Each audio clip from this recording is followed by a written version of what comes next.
દિશા Modasa high school. નમસ્કાર. છેલ્લે આપણે દ્રઢ પદાર્થનું સંતુલન તેની ચર્ચા કરી.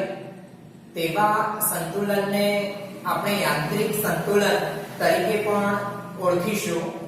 તે સંતુલન માટે આપણે સમજ મેળવી કે સિગ્મા f સદિશ ઇક્વલ ટુ 0 અને તેને અનુરૂપ ત્રણ ઘટકો સિગ્મા fx, સિગ્મા fy અને સિગ્મા fz પણ 0 મળે તથા સિગ્મા ટાઉ સદિશ ઇક્વલ ટુ 0 એટલે જ sigma tau f, sigma tau y અને સિગ્મા ટાઉ z પણ 0 મળે.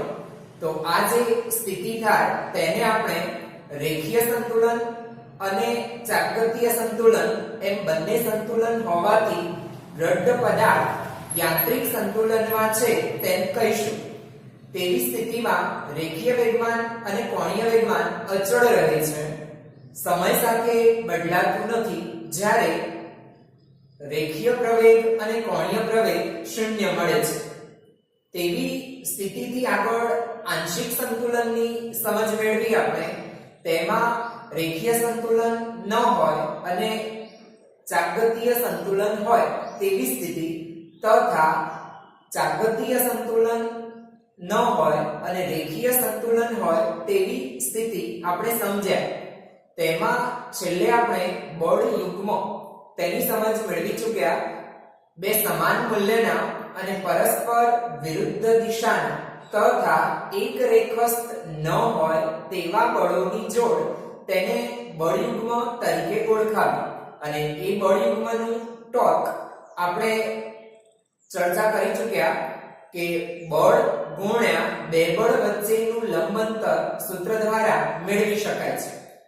તેનાથી આગળ વધીએ તો તેના આધારિત ઉદાહરણ છે આપણું ઉદાહરણ 7.7. દર્શાવો કે કોઈ બળયુગ્મની ચાપમાત્રા એ બિંદુ પર આધારિત નથી કે જે બિંદુને અનુલક્ષીને તમે ચાપમાત્રાઓ લીધી હોય. તો અહીં આપણે બળયુગ્મની વાત કરવા જઈ રહ્યા છીએ.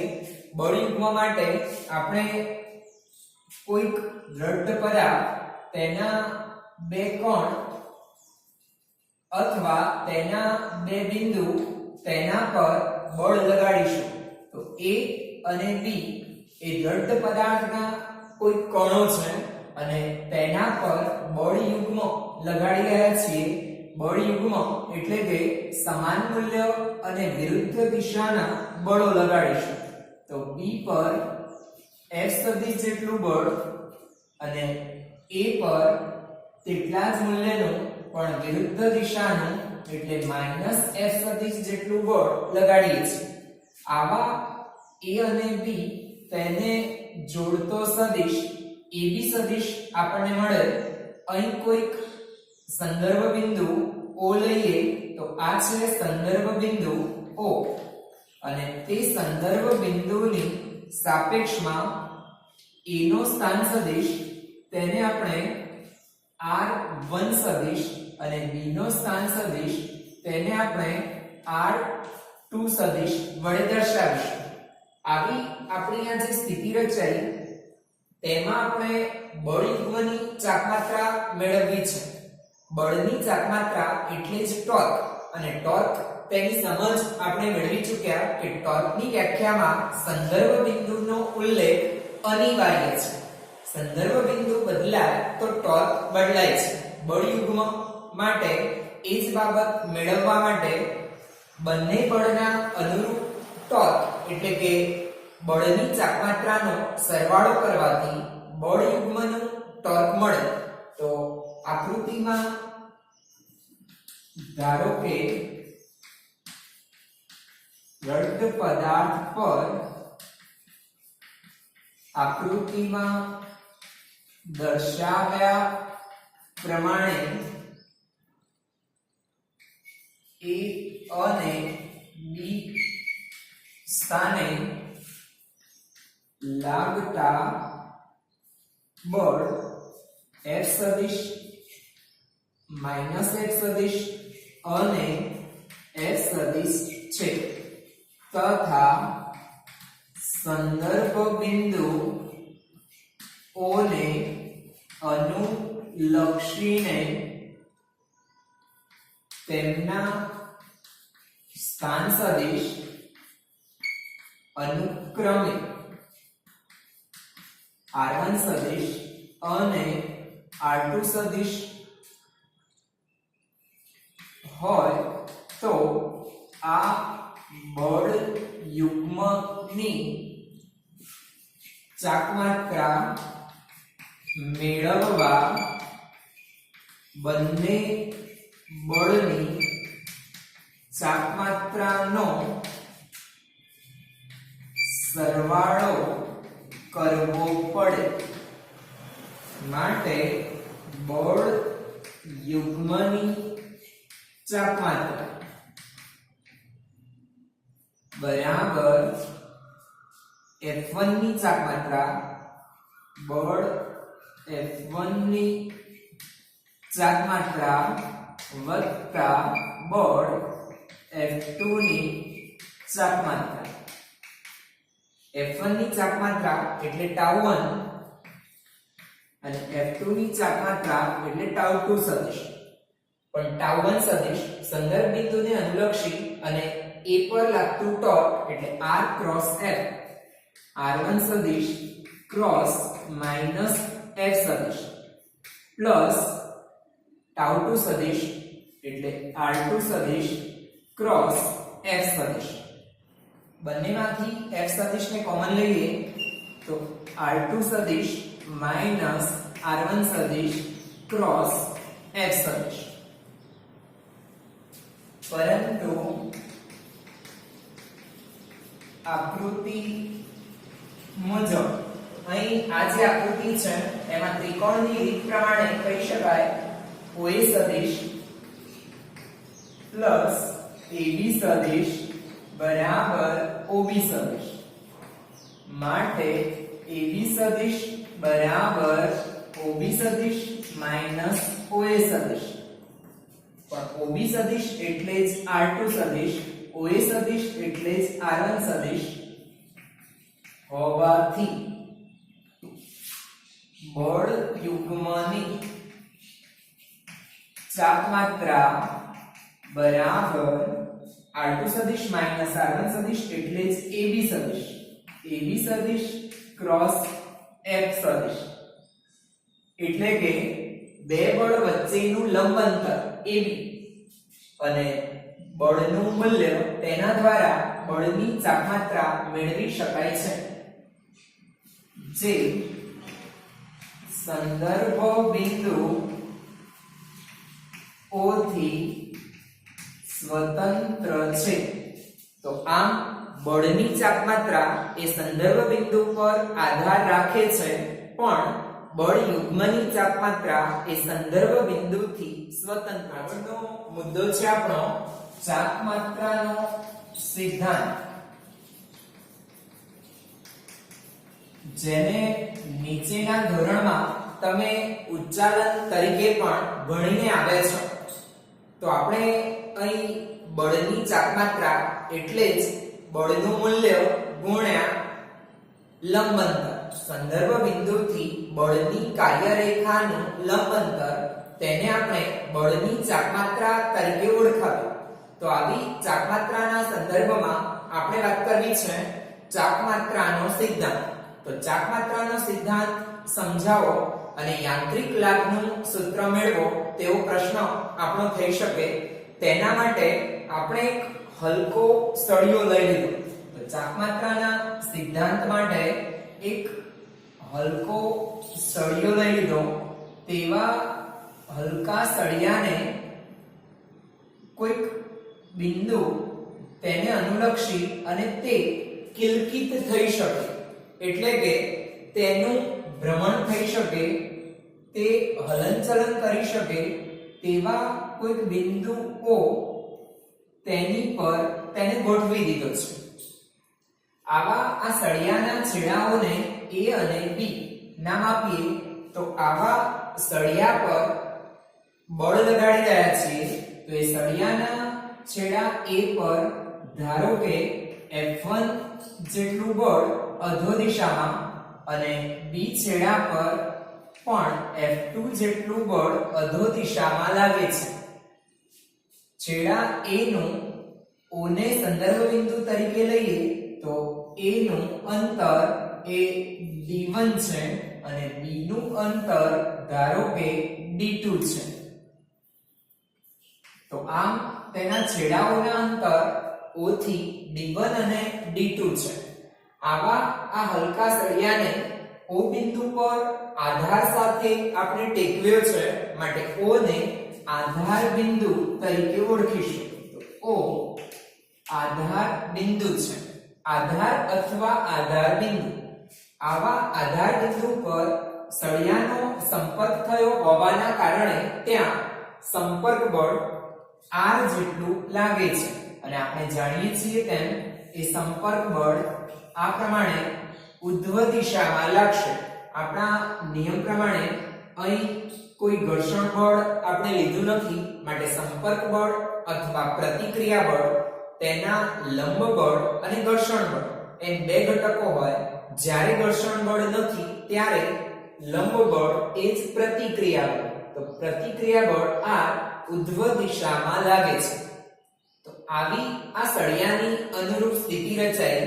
આ જે સ્થિતિ રચાઈ તે સ્થિતિમાં સળિયો યાંત્રિક સંતુલનમાં છે, એટલે કે રેખીય સંતુલન અને ચાપગતીય સંતુલન એમ બંને પ્રકારના સંતુલન સળિયો ધરાવે છે. પોતાની સ્થિતિ રેખીય અને કોણીય કોઈ જ ફેરફાર એ કરતો નથી. તો સળિયાની આવી સંતુલન સ્થિતિમાં આપણે જોઈ શકીએ છીએ કે એક સંતુલન એટલે રેખીય સંતુલન, અને રેખીય સંતુલન માટે આપણે ભણી ચૂક્યા કે સળિયા પર લાગતું બધું જ બળ, પરિણામી બળ શૂન્ય થાય. સિગ્મા F સદિશ ઇક્વલ ટુ 0.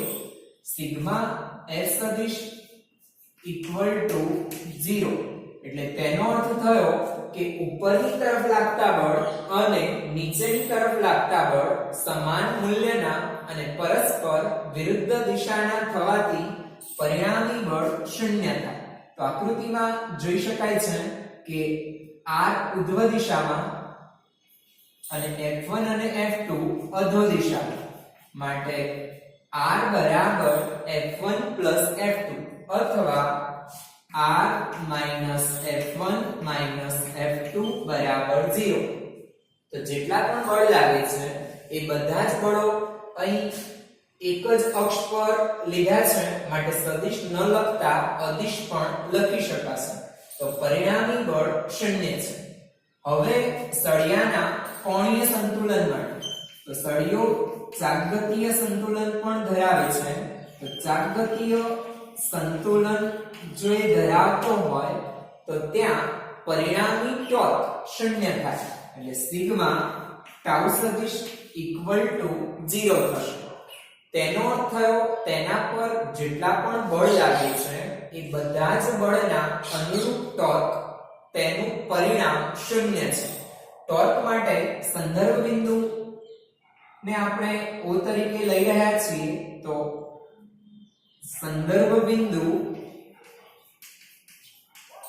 તરીકે O ને લેતા, તો O ને સંદર્ભ બિંદુ તરીકે લઈ અને પરિણામી ટોર્ક ગણીએ તો પહેલું બળ F1 તેનો સ્થાન સદિશ D1, માટે તેનું ટોર્ક એટલે R સદિશ ક્રોસ F સદિશ મુજબ D1 સદિશ ક્રોસ F1 સદિશ.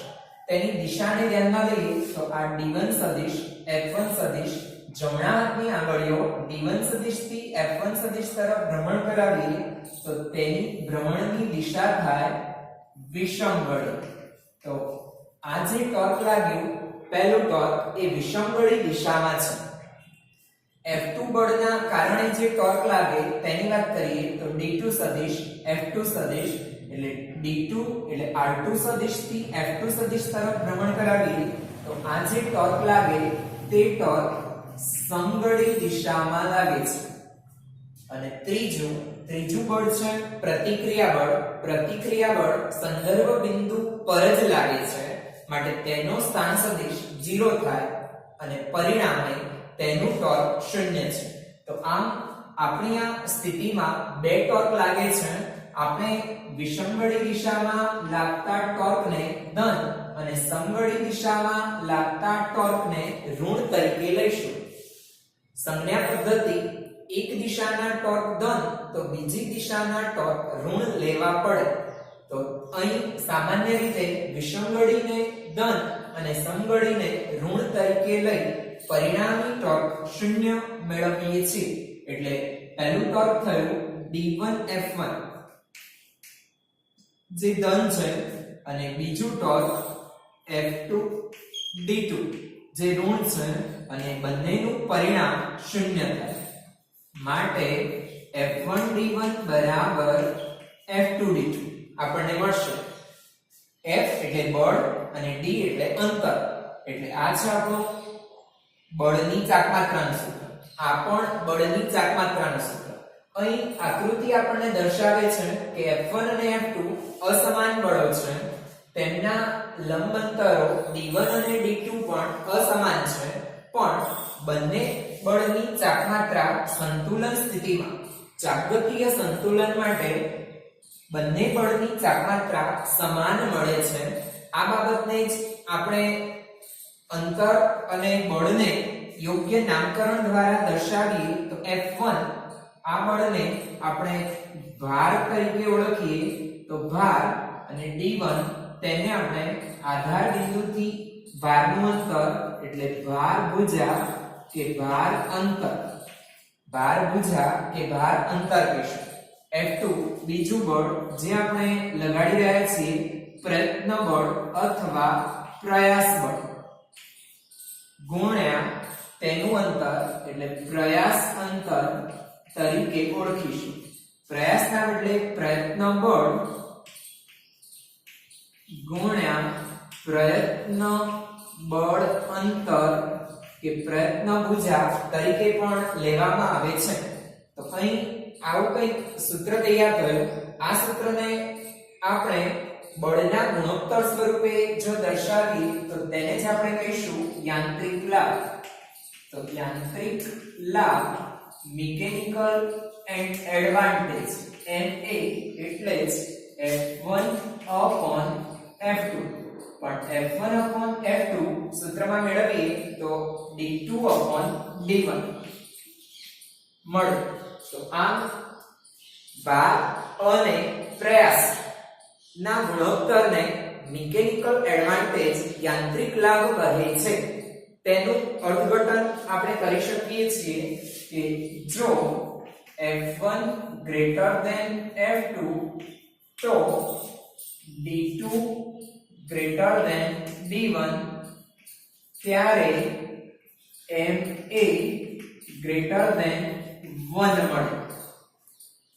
F1 મોટા અને F2 નાના એટલે કે મોટો ભાર ઓછા પ્રયત્ન બળ વડે જો આપણે ઊંચકવો છે ખસેડવો છે, વધુ ભાર ઓછા પ્રયત્ન બળ વડે ખસેડવો છે તો આ શરતનું પાલન આપણે કરાવીશું તો ત્યારે ભાર અંતર ઓછું અને પ્રયત્ન બળ અંતર પ્રયાસ ભુજા મોટી રાખીએ છીએ.